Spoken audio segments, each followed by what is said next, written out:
They stopped me at the church doors like I was a stranger, like I didn't belong there, like I hadn't just lost my father too. My brother didn't even look at me when he said it. Just stood there in his black suit and told me I was no longer family. His wife was right beside him, arms crossed, watching me like I was about to ruin everything just by breathing the same air. And the worst part wasn't that they blocked me from saying goodbye, it was that everyone inside just let it happen. If this story speaks to your heart, take a moment to like and subscribe, but only if it truly resonates with you. And tell me where you're watching from and what time it is there, because I read every single comment and it reminds me I'm not alone in this. My name is Emily Carter, I'm 31 years old, and this is the day my own family tried to erase me. And the same day everything they believed about me began to fall apart. It didn't start at the funeral though. It started years before.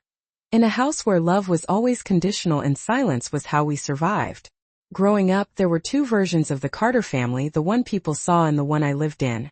To everyone else, we were stable, respectable, the kind of family that hosted Thanksgiving dinners with matching china and took Christmas photos in coordinated sweaters. My father, William Carter, worked as a financial advisor downtown, the kind of man who believed control meant love and discipline meant loyalty. My brother, Daniel Carter, was his reflection in every way that mattered, confident, polished, the golden child who knew exactly what to say and when to say it. And then there was me. I was the one who asked questions, the one who didn't fit neatly into their expectations, the one they called dramatic whenever I reacted to things that didn't feel right. I learned early that in our house, perception mattered more than truth. If something hurt, you didn't say it. If something felt unfair, you didn't challenge it. You smiled, you nodded, and you moved on. Daniel never had to learn that lesson. He was already everything they wanted. I remember one night when I was 16, sitting at the dinner table while my father praised Daniel for getting into a summer internship program. It was competitive, impressive, the kind of opportunity that set you up for the future. My father raised his glass and said, "This is what success looks like." Then he looked at me and added, almost as an afterthought, "You could learn something from your brother." I hadn't said anything. I hadn't done anything. But somehow, I was still the comparison, the example of what not to be. That became the pattern. Daniel moved forward and I stayed behind. Daniel was celebrated and I was tolerated. And over time I stopped trying to compete because I realized I was never in the same race. Things shifted when Rachel entered the picture.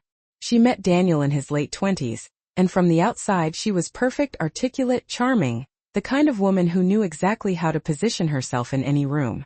My parents adored her almost instantly.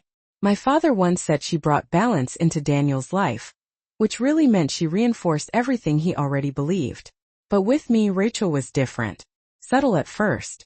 Small comments. The kind that could be brushed off if you didn't look too closely. Emily just has a strong personality. Emily tends to overreact. Emily doesn't always understand boundaries. She never said anything outright cruel, nothing you could easily call out, but over time those comments built a version of me that didn't match who I actually was. And the worst part was watching my family start to believe it. Invitations became less frequent. Conversations became shorter. Decisions were made without me. And every time I tried to ask why, I was told the same thing. "You're reading too much into it." My father and I still had moments though. Quiet ones. Phone calls that lasted longer than expected. Conversations where he sounded like he was trying to say something but didn't quite know how. About 6 months before he passed, he called me on a Tuesday evening. I remember because I had just gotten home from work and was still in my scrubs, sitting on the edge of my bed when my phone rang.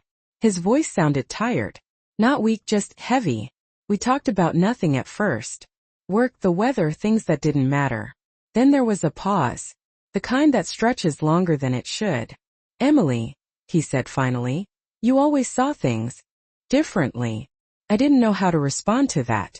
It wasn't praise, not exactly. But it wasn't criticism either. "Sometimes," he continued, "that's not a bad thing." I laughed softly, unsure if he was joking. He didn't laugh back. "You'll understand soon," he said. And then he changed the subject. I didn't think much of it at the time. I wish I had. Because that was the last real conversation we ever had before everything changed. The call about my father did not come from my brother, and it did not come from anyone in my family. It came from a neighbor I barely knew. A woman named Mrs. Keller who lived 2 houses down from my parents and had seen the ambulance outside that morning. She recognized my car from when I used to visit and somehow still had my number saved from years ago. She said, "Emily, I do not know if anyone told you, but your father, something happened." And just like that, my world shifted without warning, without preparation, without the one thing I thought I could count on, which was being told the truth. I remember sitting there, phone pressed against my ear, trying to understand how something so big could happen and no one thought to call me. I thanked her, hung up, and stared at the wall for a long time before I moved. I did not cry. Not yet. I grabbed my keys, drove the 20 minutes to the house I grew up in, and the entire way there I kept thinking there must be a mistake, someone must have tried to reach me, maybe my phone did not ring, maybe there was some explanation that would make this make sense. But when I pulled into the driveway, I saw Daniel's car, Rachel's car, and 2 others I recognized from extended family. And that was when the reality settled in. They knew. They had known. And they chose not to tell me. I walked up to the front door, the same door I had walked through thousands of times growing up, and for a moment I hesitated. Not because I was afraid, but because something felt different, like I was about to step into a place that no longer belonged to me. I opened the door anyway. The house was quiet in that unnatural way that only happens when something serious has occurred. No television. No music. Just low voices coming from the living room. When I stepped inside, the conversation stopped. Every head turned toward me at the same time, and for a second no one said anything. It was not relief. It was not comfort. It was something else. Something colder. Daniel stood up first. He looked composed, almost too composed, like he had already processed everything and moved on to the next step. "Emily," he said, and there was no warmth in it, no trace of familiarity, just my name spoken like a formality. "What are you doing here?" I remember blinking, thinking I must have heard him wrong. "I came because Dad..." I could not finish the sentence. Felt too final. Too real. Rachel stepped forward before Daniel could respond. "Emily," she said gently, but there was something rehearsed about it. "This is a difficult time for everyone, and we really need to keep things calm." Calm. The word hung in the air like an accusation. I looked at her, then back at Daniel. "No one told me," I said. My voice sounded steady, even though I could feel something breaking underneath it. "I found out from a neighbor." Daniel exhaled slowly, like he was already tired of the conversation. "We were going to tell you," he said. "Things just happened fast." That did not make sense. Nothing about this made sense. "You had time to call everyone else," I said quietly. "You had time to organize this, to have people here. But you did not have time to call me." There it was. The question no one wanted to answer. Rachel crossed her arms, her expression tightening just slightly. "Emily, this is not the moment to make this about you." I felt that sentence land harder than anything else. Not the exclusion. Not the silence. That. Because it told me exactly how they saw me. Not as a daughter who had just lost her father, but as a problem that needed to be managed. I looked around the room, searching for someone, anyone, who might say something different. My aunt avoided my eyes. My cousin pretended to check her phone. Even the people who used to smile at me, who used to ask how I was doing, now looked like they did not know what to do with me. Like I had become something uncomfortable. Daniel stepped closer, lowering his voice. "We are handling everything," he said. "The arrangements, the service, all of it. It is already taken care of." I nodded slowly, trying to understand what he was really saying. "And where do I fit into that?" I asked. There was a pause. A small one, but enough to say everything. "You do not," Rachel said softly. She did not raise her voice. She did not need to. The room was quiet enough that everyone heard it anyway. I felt something inside me go still. Not angry. Not even sad. Just still. Like my body had decided to stop reacting because reacting had never changed anything before. "I am his daughter," I said. The words felt simple. Obvious. Undeniable. Daniel shook his head slightly, like he had already made up his mind. "You have caused enough tension in this family," he said. "We are not going to let you turn this into something it does not need to be." I almost laughed at that, but I did not. Because I understood what was happening now. This was not about grief. This was about control. about rewriting the narrative in a way that made everything easier for them. And I did not fit into that version of the story. The service is tomorrow, Rachel added. It is a private ceremony. Private. Another word that sounded polite but meant something else entirely. I nodded again, even though my chest felt tight. I understand, I said. And for a moment I thought that was it. That I would walk out of that house the same way I walked in, carrying something I did not know how to hold. But as I turned toward the door, something stopped me. Not a voice. Not a person. Just a feeling. The memory of that last phone call. The way my father had said, "You will understand soon." I did not understand yet. Not fully. But I knew one thing. This was not over. Not even close. I did not go back the next day, not right away. I told myself I was respecting what they wanted, that if they had decided I did not belong there, then forcing my way in would only prove them right about me. But the truth was, I did not know how to walk into a room where I had already been erased.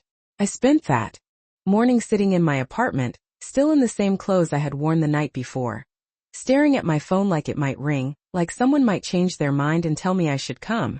It never did. Around 10:30, I checked the time and realized the service would be starting soon. I tried to imagine it, the church filled with people who had known my father, the soft music, the quiet conversations, Daniel standing at the front accepting condolences like he was the only one who had lost something. I wondered if anyone asked about me. I wondered what he said if they did. Probably something simple. Something clean. Something that made it easy to move on.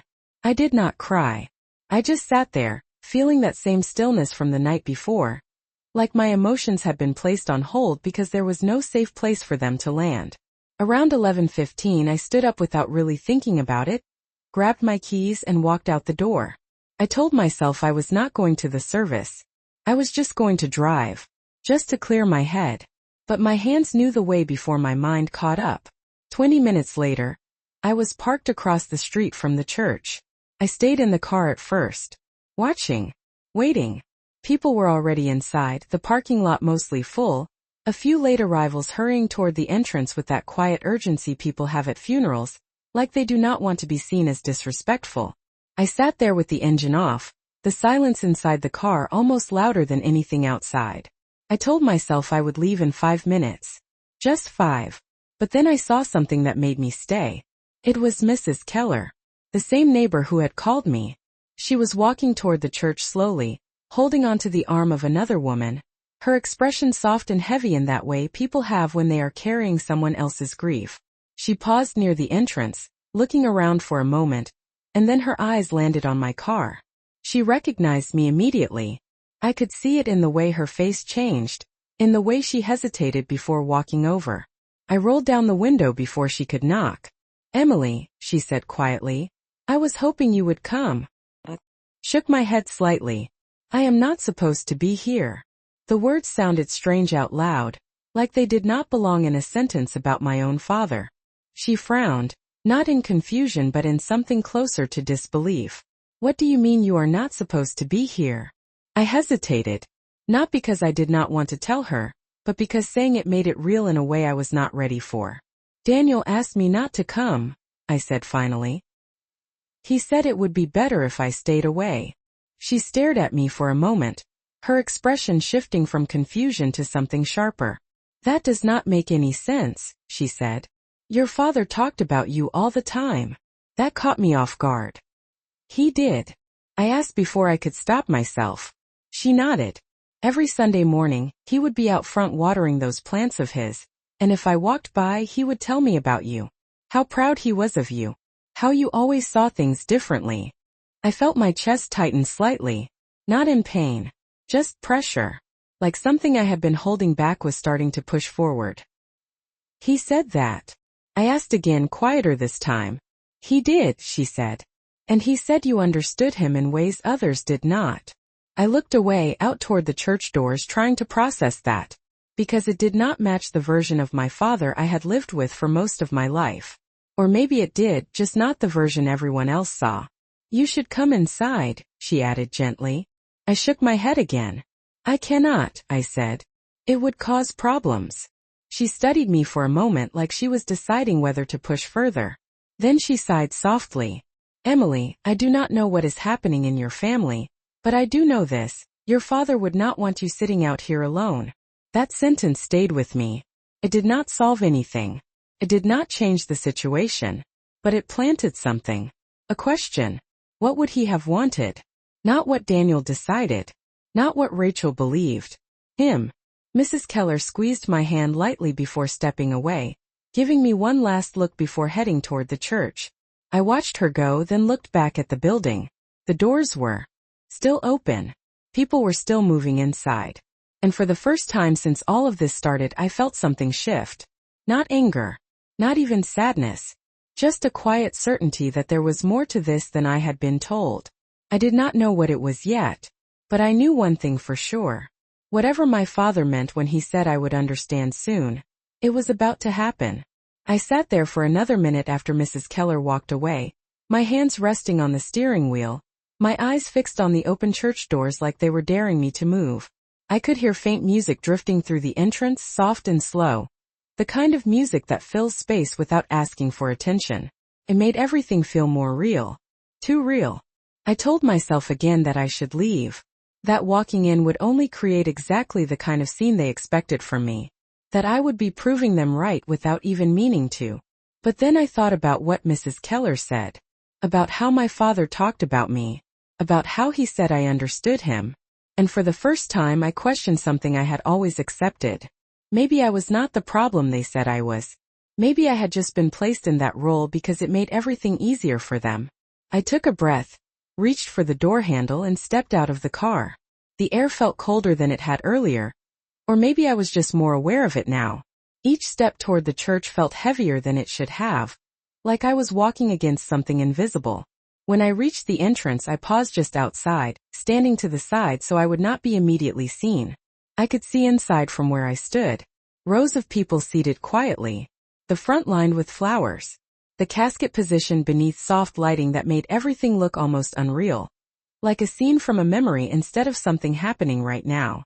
Daniel was at the front, standing near the first row, speaking quietly with a man in a dark suit I assumed was the pastor. Rachel was beside him, one hand resting lightly on his arm, her posture calm, composed, perfectly appropriate. From the outside, they looked exactly how a grieving family was supposed to look. Controlled. Respectable. Untouched by conflict. I stayed where I was, just outside the doorway, close enough to hear but far enough to remain unseen. I told myself I would not go in. I would just stand there for a few minutes. Just enough to say goodbye in my own way. Just enough to feel like I had not completely abandoned this moment. The service had already started.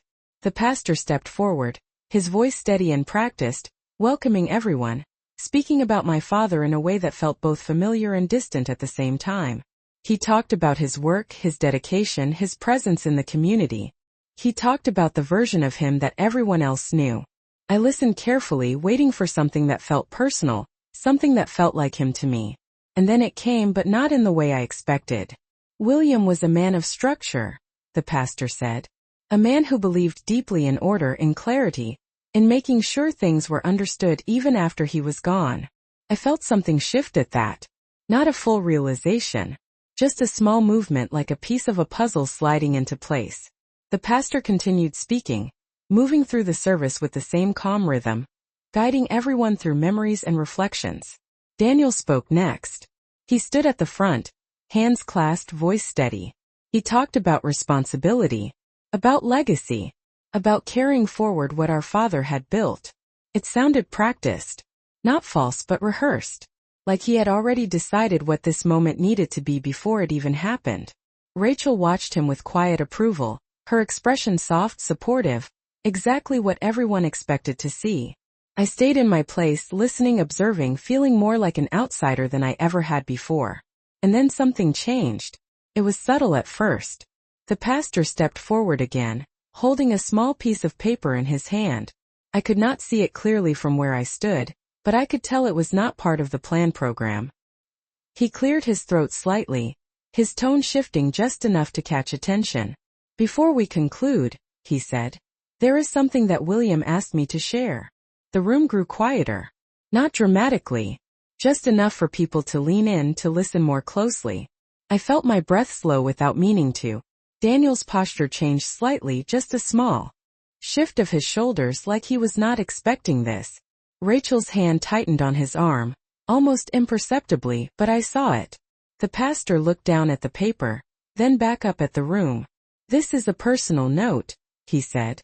"One that William specifically instructed me to read aloud here today." Something in my chest tightened. Not fear. Not yet. Just anticipation. "He wrote this in his own words," the pastor continued, "and he was very clear about its purpose." I took a small step closer to the doorway without realizing it. Close enough now that I could see the expressions on the faces inside more clearly. Confusion. Curiosity.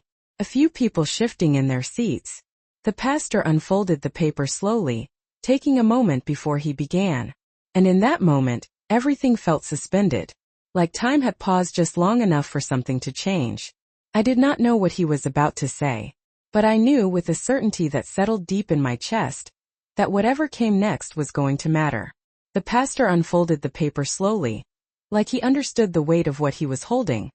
Like he knew this was not just another part of the service but something that carried intention behind it. The room was completely still now. Even the quiet shifting of people in their seats had stopped. I could feel it from where I stood just outside the doorway, like the air itself had changed. "This is from William Carter," the pastor began, his voice steady but softer than before. "He asked that this be read exactly as written." I saw Daniel straighten slightly, his expression tightening just enough that most people would not notice, but I did.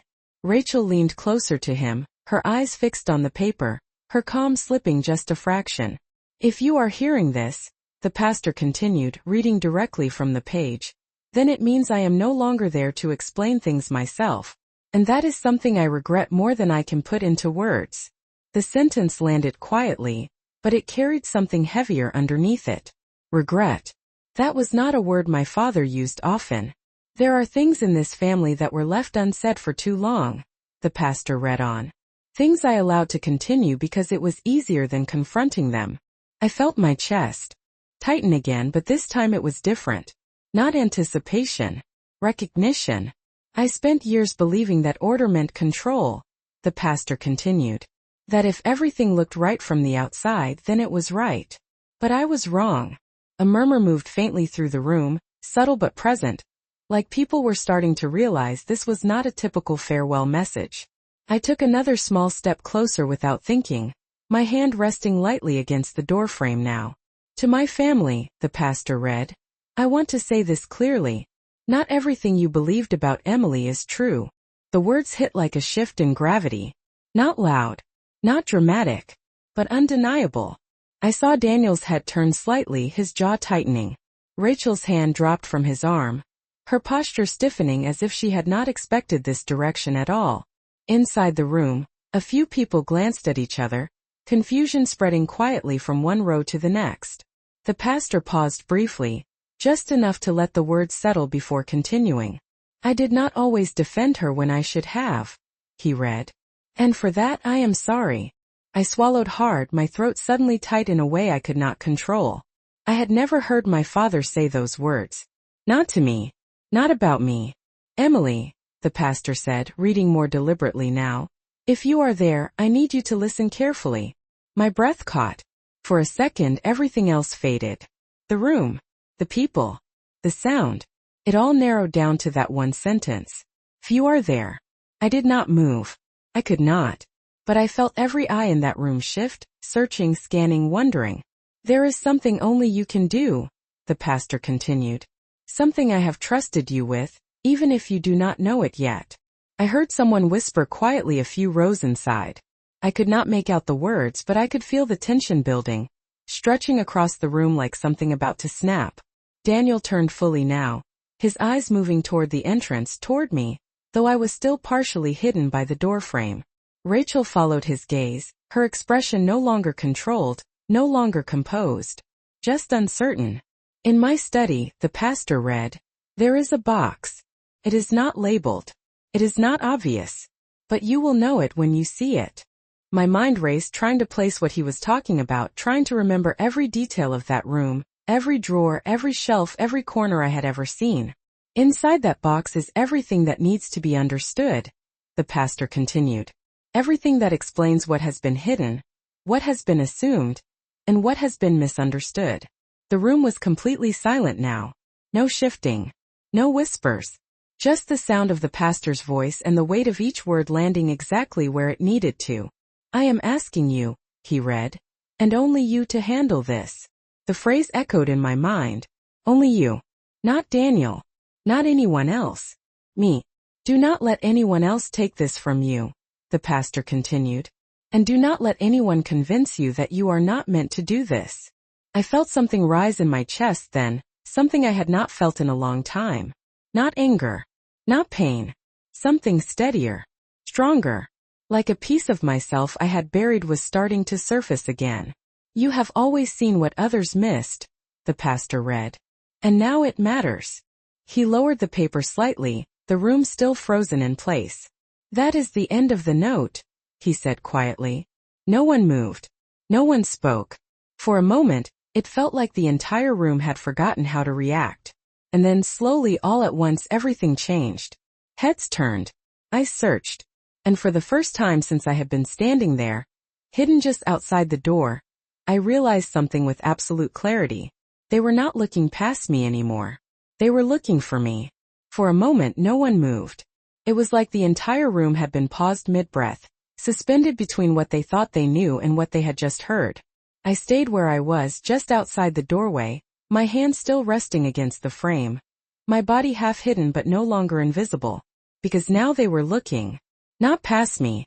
Not through me. At me. Daniel was the first to react. He turned fully toward the entrance, his eyes locking onto mine with a sharpness I had not seen before. Not anger. Not yet. Something closer to disbelief. Like the script he had been following had just been rewritten without his permission. Rachel followed a second later, her expression tightening in a way she could not quite control this time. The calm was gone. The composure cracked just enough to show what was underneath. Uncertainty. The pastor stood quietly at the front, the paper still in his hands, giving the room space to absorb what had just happened. But the silence did not last. It never does. A low murmur began to spread, voices rising just enough to fill the air with questions no one was saying out loud. People turning to each other, leaning closer, trying to make sense of it. I could feel the shift moving through the room like a ripple, changing the way they looked at everything. At Daniel. At Rachel. At me. I took a step forward then. Not fast. Not dramatic. Just one step that carried me across the threshold I had been standing outside of. The moment my foot crossed into the room, the energy changed again. It was subtle, but it was there. A recognition. Not of who I had been before, but of who I might be now in light of what they had just heard. I did not rush. I did not speak. I just walked. Slowly, steadily down the aisle past rows of people who were now watching me in a way they never had before. Not with judgment. Not with dismissal. But with attention. Real attention. I could feel it in the way their eyes followed me, in the way conversations stopped as I passed. It should have felt overwhelming. But it did not. It felt quiet, focused, like everything unnecessary had fallen away. When I reached the front, I stopped a few feet away from Daniel, close enough to see every detail in his expression, the tension in his jaw, the way his shoulders were held just a little too tight. He opened his mouth like he was about to say something, then stopped. For once he did not have the right words ready. Rachel stepped slightly forward, her voice low but controlled. Emily, she said, this is not the time. The sentence sounded familiar. Too familiar. I looked at her, then at Daniel, then back at the pastor. He said my name, I replied quietly. My voice did not shake. It did not need to. The room was still enough that everyone heard it. Rachel hesitated just for a second. That was all it took. We can talk about this later, she said, trying to regain that calm tone she had before. But it did not land the same way now. Not after what had just been read. I shook my head slightly. No, I said. He said now. That was the difference. Before, my words would have been dismissed, redirected, framed as overreaction. But now there was context. Now there was something backing them that could not be easily ignored. Daniel finally spoke, his voice lower than usual, more measured. "We are in the middle of a service," he said. "This is not appropriate." I held his gaze. "Neither was telling me I am not family," I said. The words were not loud, but they carried. I saw a few heads turn again, a few expressions shift. Not shock, just awareness. The pastor stepped forward then, gently but firmly, placing himself just slightly between us. Not as a barrier but as a presence. "William was very clear about his request," he said, his tone calm but steady. "And I believe it would be respectful to honor that." That was all it took. Not a command, not a confrontation, just a statement that reframed everything. Daniel exhaled slowly, looking away for a brief moment before nodding once, like he was accepting something he did not want to accept. Rachel did not say anything this time. She just stepped back, her expression unreadable now, her control slipping into silence. The pastor turned to me. "Emily," he said, "your father mentioned a box in his study." I nodded. "I remember the room," I said. "I just do not know what I am looking for yet." He gave a small understanding nod. "He believed you would," he replied. That sentence settled differently than anything else had. Not pressure. Not expectation. Trust. I had not felt that from my family in a long time. Maybe ever. I turned slightly, glancing back down the aisle, at the rows of people who were still watching, still processing, still adjusting to this new version of the story unfolding in front of them. Then I looked back at the front, at the casket, at the space where my father's presence used to be. And for the first time since all of this started, I did not feel like I was standing outside of something. I felt like I was exactly where I was supposed to be. And whatever was waiting in that study, whatever he had left behind, I knew one thing with complete certainty. I was not going to let anyone take it from me. The rest of the service ended differently than it had begun. Not louder. Not chaotic. Just shifted. People listened differently after that. They watched differently. Even the way they spoke to Daniel changed, like something unspoken had been introduced into the room that no one could ignore anymore. I did not stay at the front the entire time. After the pastor finished, I stepped back quietly, taking a seat near the aisle, close enough to observe but no longer hidden.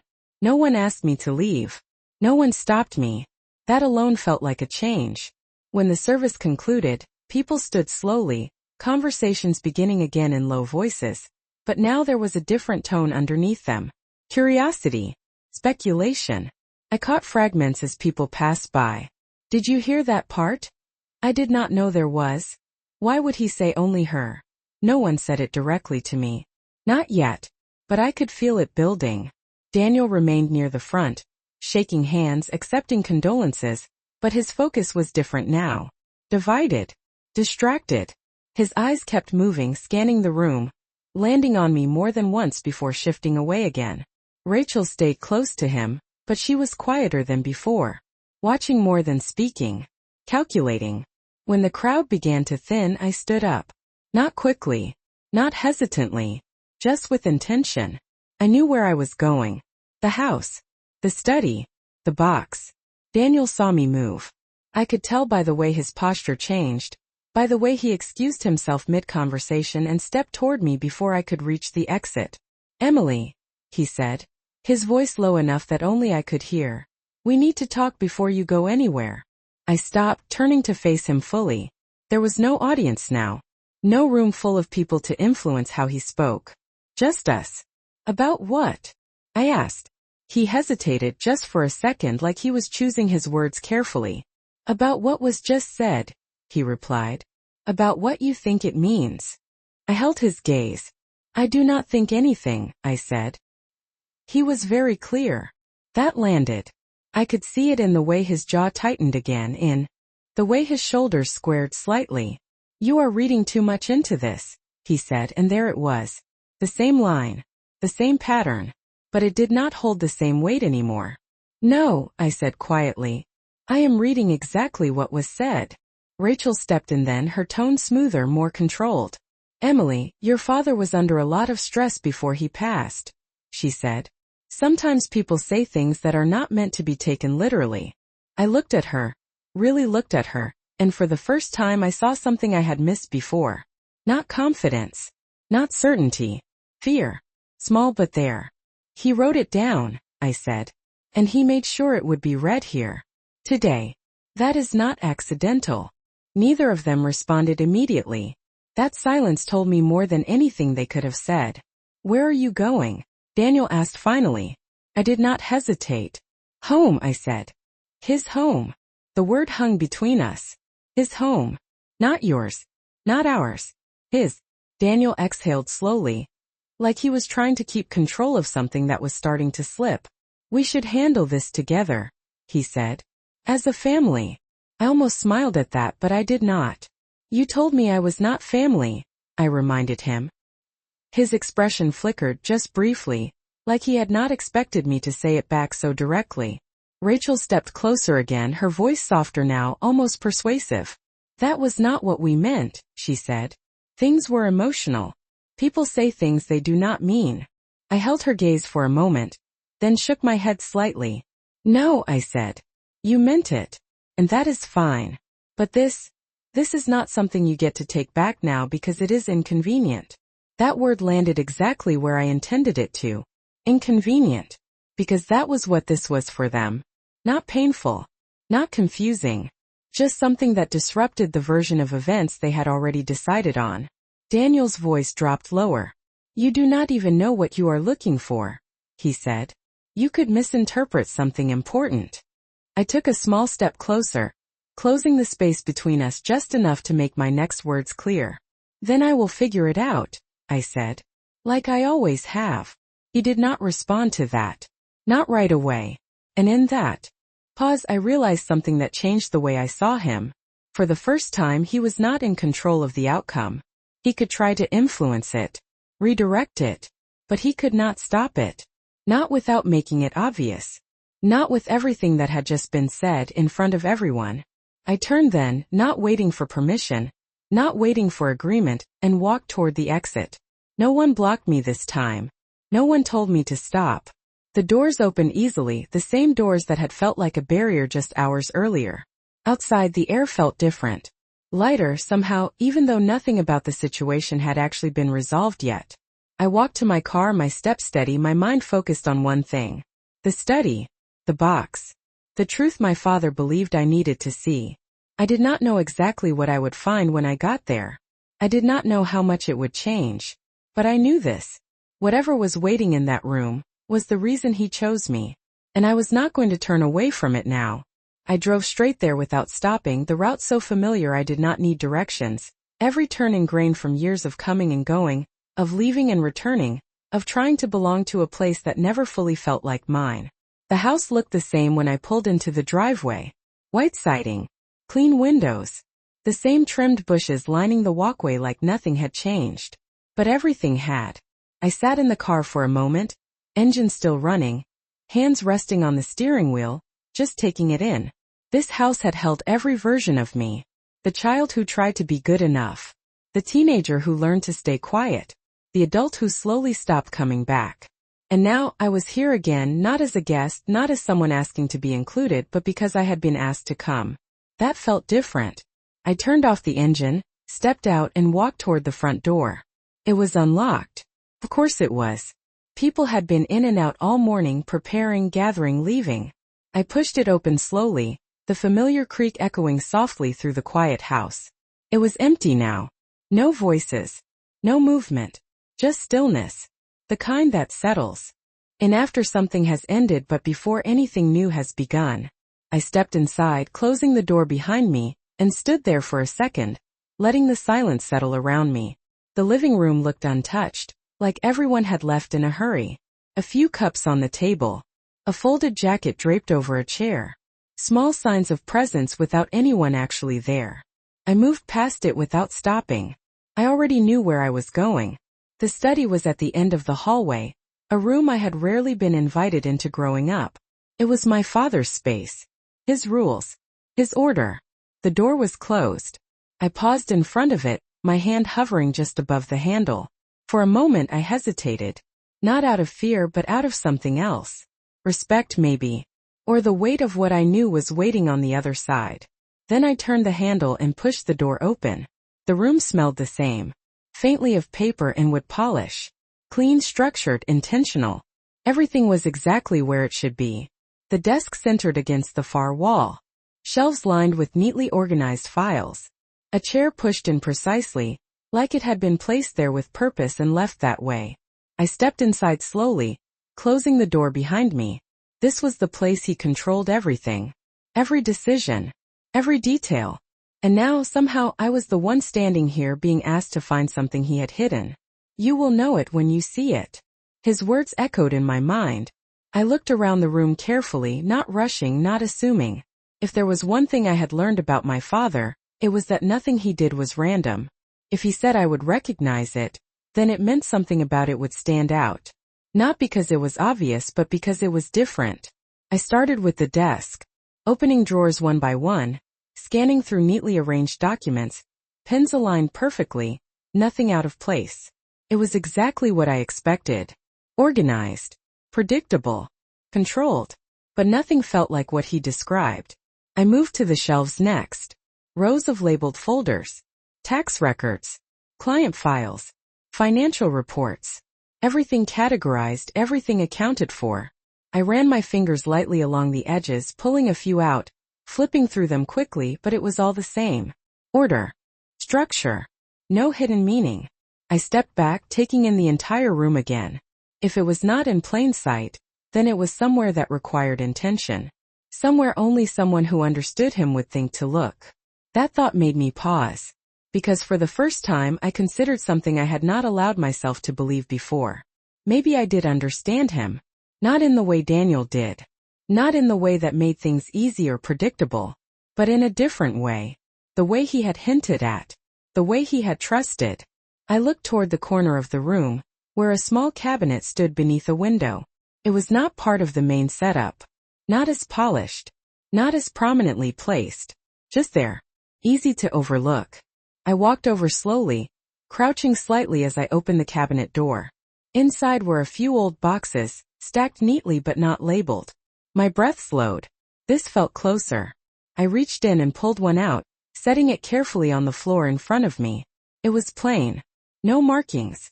No indication of what was inside. Just a simple box. For a moment I did not open it. I just looked at it, my hands resting lightly on the edges. Because I understood something now. Whatever was inside this box was not just information. It was explanation. It was context. It was the reason he chose me. And once I opened it, I would not be able to go back to not knowing. I exhaled slowly, then lifted the lid. I did not open the box right away. I just sat there on the floor of his study, the lid resting loosely in my hands, the silence around me thicker than before. Because somehow I already knew this was the moment everything would finally make sense. Slowly I lifted the lid and looked inside. It was not money. It was not anything dramatic or flashy. It was files. Documents. A small stack of neatly organized folders, each labeled in my father's handwriting. My name was on the top one. Emily. I swallowed hard before opening it. Inside were letters. Not one. Several. Written over time, dated months apart, some even years.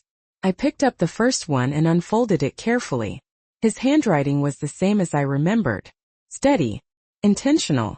If you are reading this, it began. Then I finally found the courage to admit something I should have admitted a long time ago. You were never the problem. I just chose the easier version of the truth. I closed my eyes for a second, letting that sink in. Years of doubt. Years of being told I was too much, too emotional, too difficult.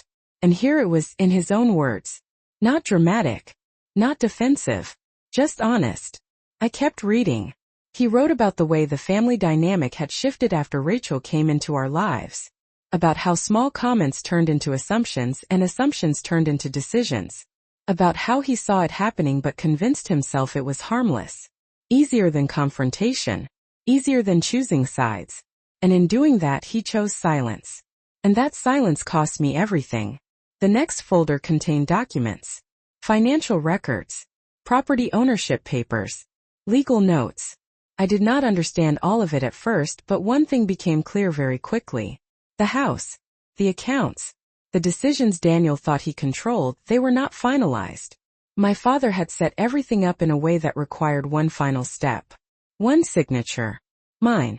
Not because I was favored, but because I was the only one he believed would look at everything carefully. Without assumption. Without ego. Without needing to win. I sat there for a long time after that. Not crying. Not reacting. Just understanding. Piece by piece. Memory by memory. Everything that had felt confusing before now had context. Not an excuse, but an explanation. And for the first time I did not feel like I had to fight to prove anything. Because the truth was already there. Written. Documented. Left behind for exactly this moment. I closed the folders carefully, placing everything back into the box the way I found it. Not out of habit, but out of respect. Then I stood up, looking around the room one last time. It did not feel intimidating anymore. It felt quiet. Like something had been resolved here, even if it had taken too long. When I left the house that day, I did not rush. I locked the door behind me, slipped the key into my pocket, and walked back to my car under a sky that looked exactly the same as it had that morning. But I was not the same. The days that followed were not dramatic. There was no big confrontation. No shouting. No scenes. Just conversations. Clear ones. Firm ones. I met with the attorney my father had listed in the documents. I followed every instruction he left. Step by step.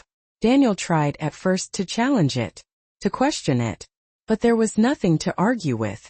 Everything was already decided. Already written. Rachel stayed quiet after that. Not because she agreed, but because she no longer had control over the narrative. And for once I did not need to respond to either of them, because I was not trying to be seen anymore. I already was. Life now is quieter. Not perfect. Not magically healed. But clear. I do not go to every family gathering. I do not force conversations that feel one-sided. I choose where I show up. And more importantly, I choose where I do not. And that has given me something I never had before. Peace. If there is one thing I learned from all of this, it is that being misunderstood for years does not make you wrong. Being pushed out does not mean you did not belong. And sometimes the people who refuse to see your value are the very reason you need to learn it for yourself. So if you are listening to this and you have ever felt like the outsider in your own family, like you had to shrink yourself just to be accepted, I want you to know this. You are not too much. You are not the problem. And you do not need permission to take up space in your own life. Thank you for staying with me through this story. Truly, it means more than I can explain. And if this resonated with you, I would love to hear where you are listening from and what time it is for you right now. Maybe we are all a little less alone than we think. My name is Emily Carter, 31 years old, and the lesson I want to leave with you is this. Do not let anyone else define your place in a story that was always yours to begin with.